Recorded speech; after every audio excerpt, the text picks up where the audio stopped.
Now, as part of plans to actualize the demutualization of the Nigerian Stock Exchange, new tradable instruments are expected to be introduced for foreign and local investors.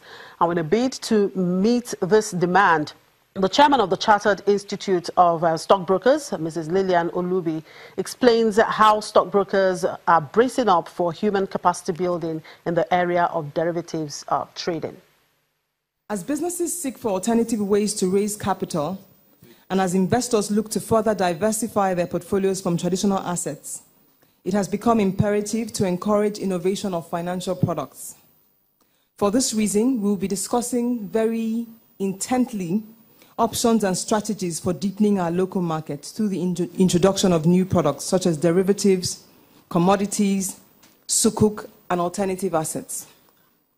Introduction of new products will help deepen the market and, of course, expand professional knowledge base on diverse investment products, thus encouraging more investor participation and deepening our finance professionals. Also, advancement of technology in finance profession has become very imperative in improving investors' experience and supporting efficiency drive of brokers. On the brokers' side, clearly execution of transactions will be more seamless through the introduction of further fintech innovations. And for the investors, it is becoming mainstream to trade equities via your mobile phone and online platforms.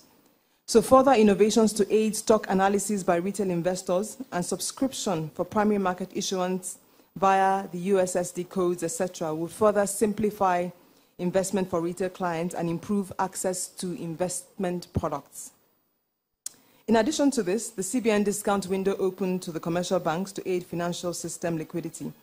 And that remains a very viable initiative that could also be introduced to the Nigerian capital market, which our regulators are already engaging on. And this will enable brokers to borrow from the discount window and obviously buoy the liquidity position of capital market operators. So deepening liquidity in the financial system, especially for brokers, will aid ability to take positions in profitable investments.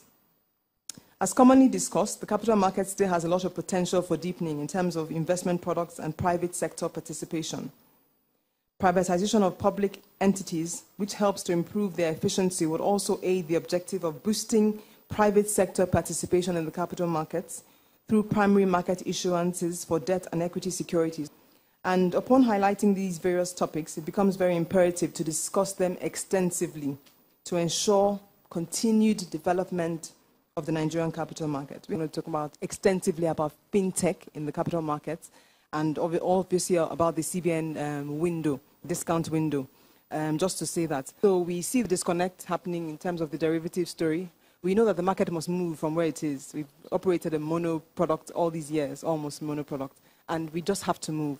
However, we see this harmony wherein people do not have a firm understanding of the way derivatives work. And this session is going to be very interesting because we're going to have subject matter experts, people who have operated it in markets with track record.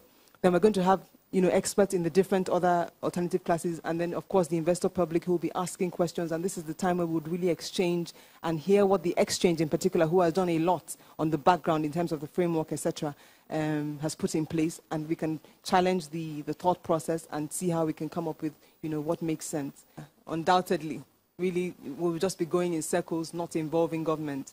We see the very poor discorrelation between the GDP to our market capitalization. It's ridiculous. And in normal climes, the capital market should be a barometer for the economy. But here you see how our markets are in one direction, the economy, and there's a perfect marriage that is not happening, where the market needs to be broadened and deepened, and you have governments who need funds. So if anything, there's perfect synchronization, but we're not seeing that.